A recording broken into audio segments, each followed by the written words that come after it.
All right, part four. So let's try to get the full 30 minutes on this one. So I was finally hitting that 6 a.m. where you can finally like leave the room or be able to call people. So I think I had called my mom probably at this time. I don't even remember if I had called her when I like after asking for the phone the first time, but I did talk to her in those 2 weeks a few times, and she was just uh making sure I was okay and everything. I was like, yeah, I'm fine or whatever. And she was like, all right, well, like, I think she was just like, you gotta do what you gotta do to make sure you're able to get out. And I quickly assessed from asking people questions or getting unsolicited advice from the people, not the staff, but the people that had been there, um, even for like a day or two longer than me.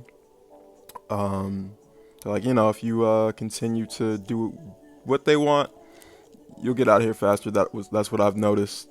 If I've also noticed, this is what they're saying. I've also noticed that don't, if you like, aren't getting up and going to the meetings and doing what they say to do. They didn't say it in these words, but I'll paraphrase. Like, I inferred that if you don't fall in line, regardless of the reason that you're there, you're there. Just like in school, you got to show up and do the work.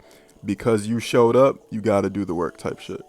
Um, and I feel like a lot of these people and all the parts that you're going to see if it goes on for years, I'm not going to like in these parts when I say this story. Um, I didn't have no problems with anybody there except for the people that were going too far in the very beginning because I'm like, they're, if I was crazy, I wouldn't have been able to do nothing about it, but crazy enough to put this video out there. So let's see if they're crazy enough to do something about it. You feel me? Like I said, that's the type of time I'm on. But so at 6 a.m., talk to my mom or whatever. There's designated call times. You can't be on the phone all day, and it's like a wireless phone, so you could like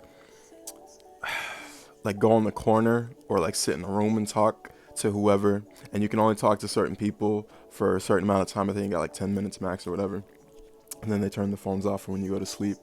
Um, the amount of people, because it's like it. So imagine a hospital. It's like a wing of the hospital. I'm not gonna say the hospital name, but it's a wing of the hospital, and there are like two or three different hallways, and you only access to like, so say like there's like there's us, which is the low risk, and then if you're like more high risk, there are other places that we don't have access to. So like there's like one or two hallways that is really like, I think it's like boy girl type thing. Um, Shower rooms and everything like that. Place to groom, like shave your, beard and stuff like that, which I utilize. They give you like those disposable razors. Um, I'm a very picky eater, so like ordering food was interesting. It's hospital food. I never had an issue with hospital food. I'd be eating mashed potatoes or bacon, cereal, like when they have those little like cups of cereal or whatever. Chips, fruit.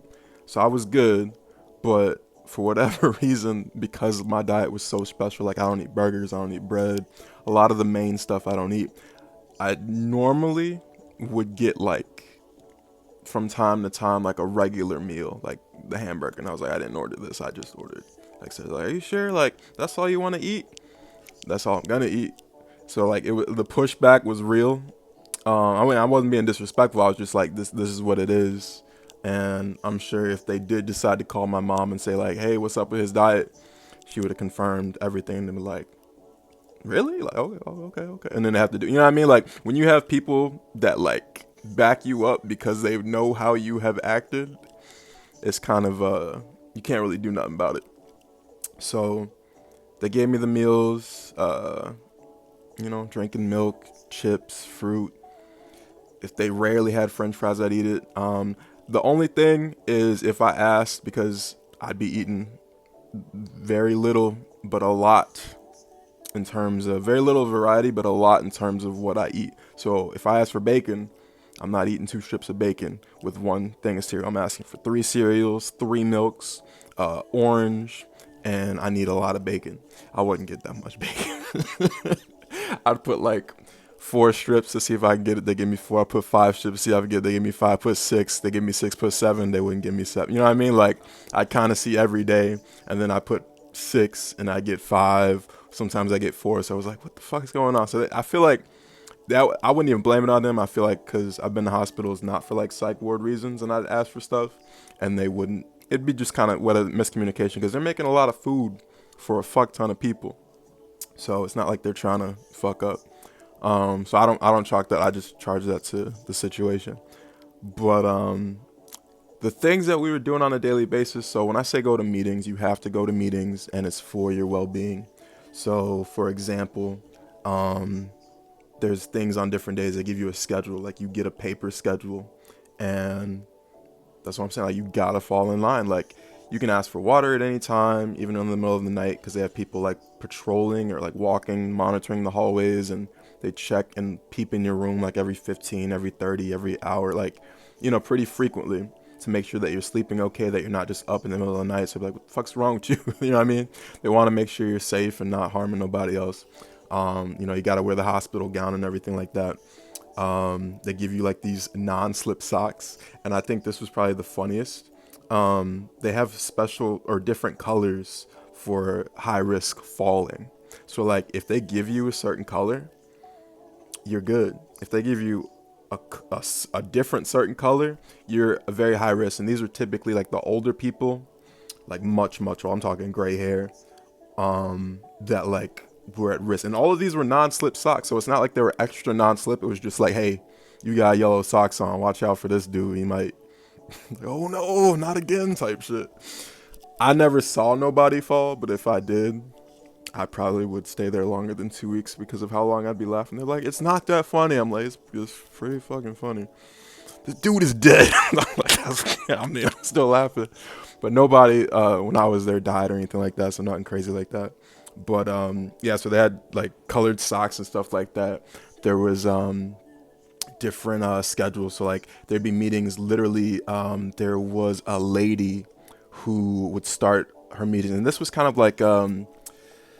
what was this class about? It was really just to like we would stretch, we would like breathe in, take deep breaths in and out, and I think we would say like nice things, like aspirations, stuff we wanted to do and stuff like that. She would always start the class with some very nicely scented hand soap and make us all like take a few squirts and like rub it, and it was kind of like an aromatherapy. She was like, she was giving us like the I don't know, like the advice that's like, if you do this, like it'll be good because like you associate this with like smelling good. You always want to smell good. You want to feel good. It was very like warm, loving words, which was cool. Again, some people cared for it. Some people didn't really care for it. Everybody it was like a whole spectrum of, I'm tolerating this. I really hate this, or this is fine. I'm gonna be out soon. There was a whole and the same spectrum of ages and genders. It was all over the place. Plus the different colored socks was all over the place. Some people had walkers and stuff like that. What else? So that was one class. There was a literally class for exercising. So that was like a stretching, like where you do things and like they would say, okay, you lead the group. We're gonna, play a game, and you say this about yourself, another person has to say that about themselves. So it was kind of like that. And as you participate more, which is the advice I was getting from other patients there, like, act like this is fine and like you're better, you can get out faster. So, and gradually I started participating more and more. Like after a weekend, I was like pretty, I was giving advice to like the newcomers, because new people would come like every day or every couple days. And after a week, I was like, this is pretty easy. Like this was what I was told. All you gotta do is this. Seem calm. Like I don't like the people. I gotta stay on topic. I'm thinking so many thoughts. But no, I said I don't like the people that like if you're coming in somewhere and whether they feel better you or not, but they don't, because they have the information for whatever reason, they don't give it to you to help you out and through some stuff if they know they've struggled in the beginning. I feel like that's just not good. I don't know. It bothers me. It doesn't sit well with my spirit. So when people came in, or when I came in, I appreciated people telling me this, and I didn't like question it. I was just like, that sounds really reasonable, but I'm gonna be quiet the first few days because of how I acted. You know what I mean? I'm not gonna be like, oh, I'm fine now, I'm cool. No. I went all the way, off, it's going to take some time to get back on, 2 weeks. So I was like, I could gradually increase for 2 weeks, because they would find it like a crazy switch if I just like the next day went from looking unresponsive and drooling in the bed to model student, which I've never been a model student, so that probably would have been difficult to fake in and of itself.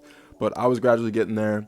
The other meetings, there was like serious like art stuff, where you'd have to write like 100 good things, and we did it as a group. It's not like individual, but it was still like kind of hard. I was like 100 good things, like yeah, like going for a walk, going to the movies, listening to music. Like we had to like drawing, writing in a diary. Like I was like 100. Like we were like, it was a group of 5 because we were like light that day. I was like, fuck, we gotta come up with 100 things, and we got there in like minutes. But still, I was like, bro, this is tough.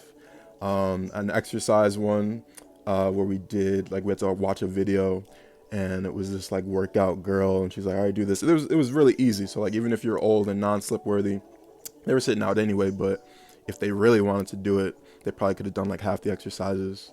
Again, they're non-slips. I'm not gonna say all the exercises or most. They probably could have done half. But we had like a Sunday thing. Like if you wanted to like, talk about God and stuff like that, you could participate, which I participated in. There was just different things that you'd have to do. There was TV room time towards the end of the day. You could watch it, and in the middle of the day. There were just designated times. Lunchtime, we all had to eat together. Relaxing time or whatever. There was break time where you get to go back in your room for an hour. Well, I won't say you get to. You have to go back in your room for an hour. I usually slept.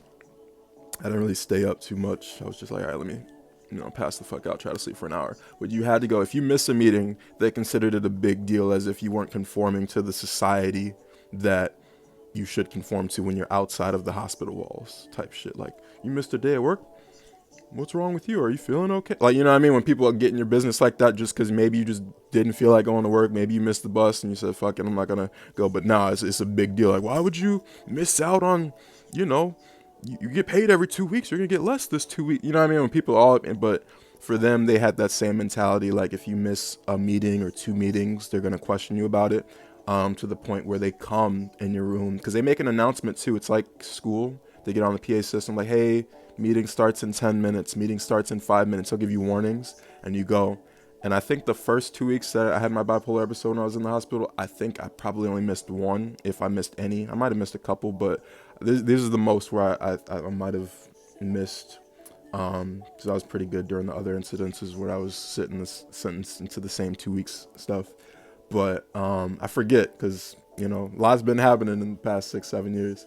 But they'll give you warning. So I do remember not showing up to one, and they'll open the door, be like, hey, Chris, like this meeting's happening, like you want to come in?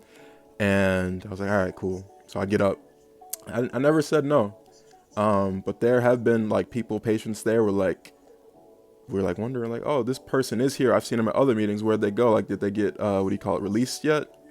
Like, no, they're in their room. They're not feeling well, or they don't want to come to the meetings. Sometimes they just don't come, or that person's been here a while. They barely show up to meetings. So hearing that type of behavior, they see it as something wrong, even though like you might have something seriously wrong, way more serious than not wanting to show up to a meeting just because you want me to show up to a meeting. You know what I mean? Because you think it's good for this reason or that reason. But again, that's just how it operates here. So I quickly did what I had to do to get out in 2 weeks, because I quickly did what I had to do to get in for 2 weeks. So I felt like it was a good give and take. What do you call it? So I was in there. There was like a visiting period where I was able to, I had to give like my mom the passcode to like be able to get in. And she came in like maybe a few days before the 2 weeks was up, or maybe halfway, I forget. Maybe I had 5 days left or something. And she came in with my stepdad, I believe, or he didn't come, I forget. But she came, and we just talked for like maybe 5-10 minutes. I forgot how long. And she was just asking if I was good, and I was good the whole time. I was just like, again, like I was saying, I was on my mission, Pusha T, Azos, everything like that. And she left. Everything was like, it was very like basic like those small talk things, like how's the weather, you doing good in school or whatever. Like it was just like that, something that I've always hated, small talk, but I had to act. So I acted, and I don't know, I guess when you act fake, if you do it well enough, it works. So it worked, and eventually I got out. But the doctor, I forgot. So the main thing that you're there, they are diagnosing. You're not just there for fun. There is a psychiatrist, no, a doctor, and they take your blood every day. So I don't like needles, but they had to draw my blood every day, to kind of monitor my mental health, seeing if something was in my blood. You know, if I had weed, alcohol, maybe I was on, some whatever drugs. And I explained to the doctor, because we had to meet with him. I forget how often, if it was every day or every 2 days. But I met with the doctor, and he was this older doctor, and I told him why I did what I did, run naked streak and try to get everyone to go, YouTube, everything is Pusha T, see that, because I was like, I just thought God, Pusha T and Yazos, it's the Holy Father and the Holy Son, and Drake is a devil, blah, blah, blah. And he was writing notes and notes and notes and notes and notes. So I asked him, I was like, what'd you put in your notes, like at the end of our meeting? And he was like, well, I'm just writing down that you have, like, very grandiose thinking. After I got to the hospital, I asked him what that was, because I asked him what it meant, and he was just like, kind of all over the place. The definition of grandiose, I wouldn't say is all over the place, but very, I don't even know the word extravagant, what it means specifically, but just not all over the place, but very bold, not bold, big, like grand, like this is a grand opening. So it's very, I guess it's extravagant, elaborate, like a very, I don't know, I want to do this motion, like everything is just shown, like this is that, like a very grandiose thing. I should have wrote down the definition before I made this video, but grandiose thinking, you guys can look it up if you really care about it. But he said I had very grandiose thinking, and even still, it's grown more grandiose for the better, because I was grandiose back then, and my heart was great in terms of the effort and idea that I put into trying to get Pusha T and Yazos in the light more. But the way I went about it, I was more of a, I'm still more impulse than I am like logical thinker, but I'm getting more logical about it now. But it was very impulse because of the emotions that I was feeling at the time. So I didn't explain all of this like, oh, I did it because of emotion, because again, it was so new to me. But I was telling him this is why I did it, Pusha T, Yazos, all that. He was like very grandiose thinking when I asked him, but he wasn't explaining the notes to nobody. Some people were like, he just sat there the whole time and asked me questions, and I left. I was the only one I know that asked him, what are you writing down about me? Like, you're taking my blood or this? Like, I understand I'm here because of what I did, and I told you everything I did. What notes did you just write down? He's like, yeah, very grandiose thinking. I find it strange that people didn't ask questions about, you know what I mean? Because no one told me. They're just like, oh, he just went in and asked questions. No one said they asked notes, or, they asked what the fuck you're writing down, or, So I asked that, and it was very interesting that he thought I had grandiose thinking. So after I got discharged, after the 2 weeks, what happened? I still tried to go viral, but this time, man, I was literally thinking it before I made this video, but like hours before, of different ways I tried to go viral. I was trying to do more music stuff. I had like put like a, well, I really can't put this because I got banned from this location, a job I used to work at, so I can't put that part in there. I'll tell you why in the video, why I got banned. That's not a problem, but I can't put like what I did because it might give away the job. But I'll tell you why I got banned and stuff like that. It's not in this part. So I was trying to go viral and stuff like that. I had a job at the time as well. So my job was wondering if I was okay. My best friend at the time showed up to the hospital, but they wouldn't let him in with my mom because he didn't have the passcode, stuff like that. After I got discharged, I was doing some quote unquote, like I feel like my best friend at the time would have said, like, he questioned me, so I think he would say it was crazy. I was literally sitting at like a hookah lounge with him because that was a thing that we did, and I was texting a bunch of girls that we mutually worked together with at this clothing store that we had both worked at for around the same time, about 5 years for me. Maybe 6 years for him, but about 5 years for me. And I was just texting like I think it was just emojis, like blowing kiss emojis and stuff like that. Um, it wasn't like something crazy. I wasn't like, because I'll tell you the crazy things I've done with text within this time, but it wasn't nothing crazy. I think it was just like kissing emojis and stuff like that. But I was sending them while we were there, so I would send it to one girl and then another girl, and these all girls that we had worked with. And like on the second person or third person or fourth person I text, one girl had texted me back. She was like, "Why are you texting this to all the girls?" But like, because I was like, bro, like I just discovered who God really is. Like, I'm sitting here with my best friend. I made it out of the 2 week uh whatever cycle where they wanted to put me in because they thought whatever. Even though I told them what it was, they were like, "Oh, grandiose, dude, probably crazy, whatever." But I made it out in 2 weeks. If I was really crazy, there have been crazy people where in the hospital I asked like how, or somebody else asked, I didn't ask, how long has a person been in here? I think someone said like 6 months, but they said it was a special case. It was like some female.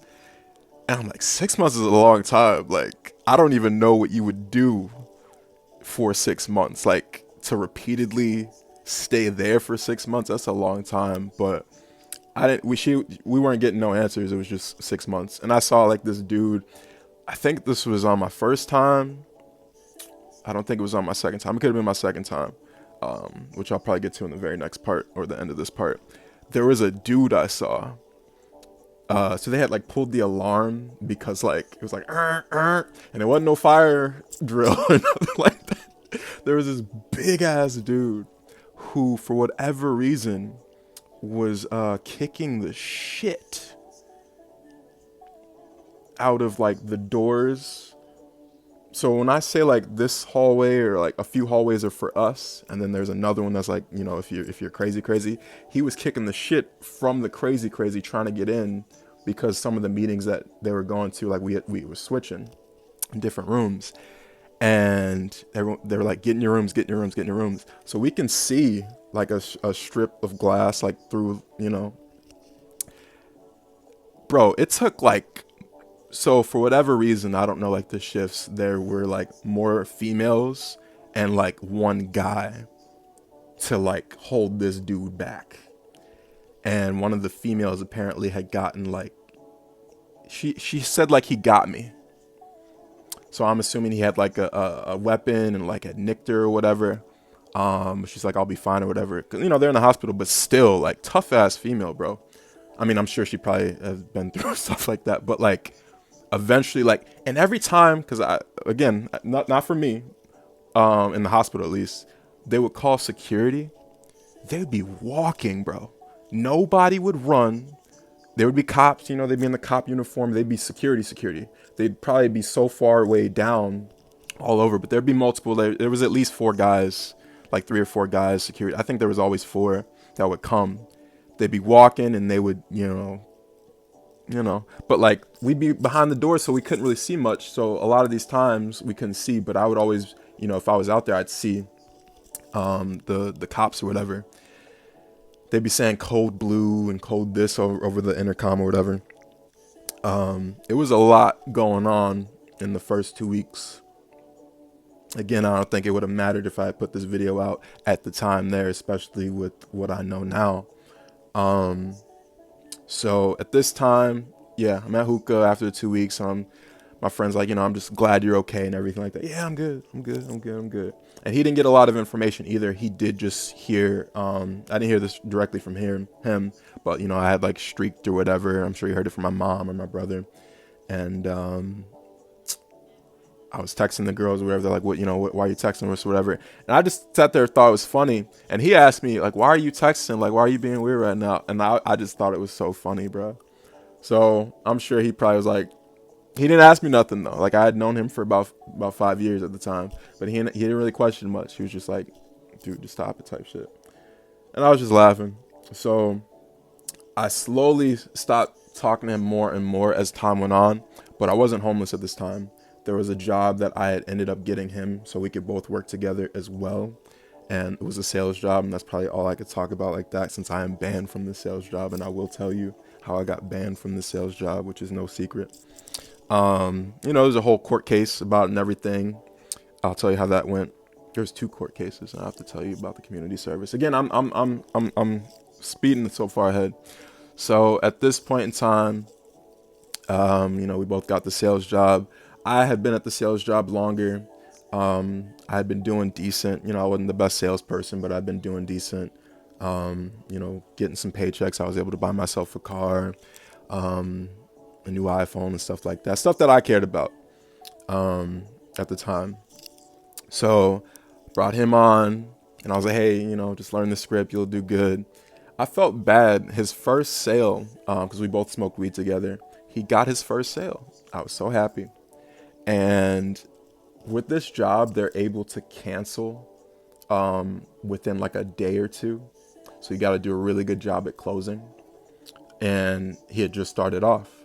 And he was really like a technical person. He's very technical. He's a very technical person. And he closed the sale. He left. We weren't closing together or anything. Like, you sell by yourself. So we're together. We're celebrating, smoking weed outside of my house. We're about to leave in his car. He gets a call from the person he just sold, and we're already high as fuck. So he's talking on the phone, and she is upset. She doesn't like how the installation went, I believe, and she wants to cancel, blah, blah, blah, blah, blah. I forgot the specifics. And he's saying like, I think he keeps saying like, okay.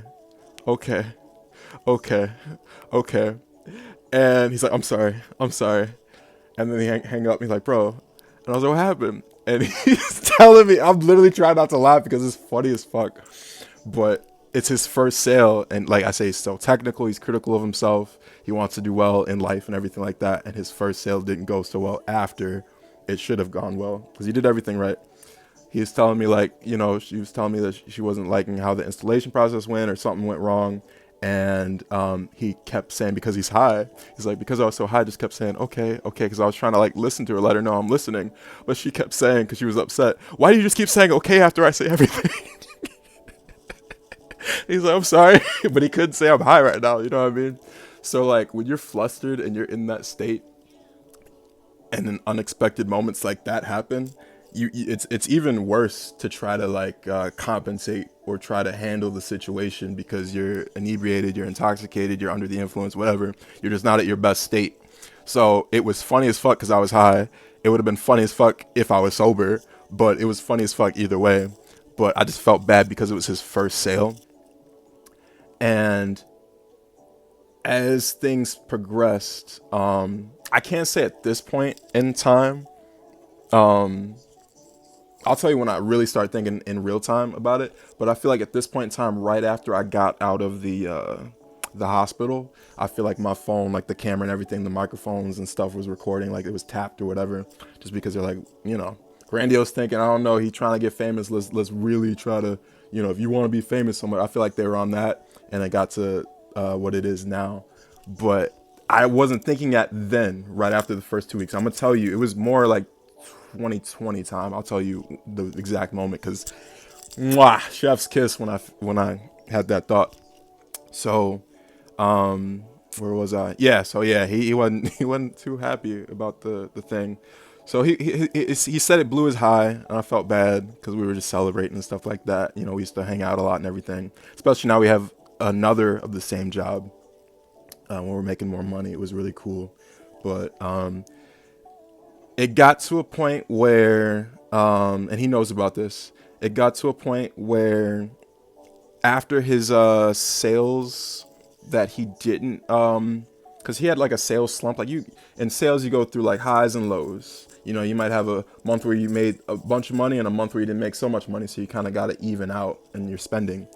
So he had a lot of slumps. He was in a slump period. But after he would get out in an appointment, I'd be about to go into one. So we'd have like maybe an hour, 30-minute, 15-minute waiting period in between. He'd call me, tell me what went wrong.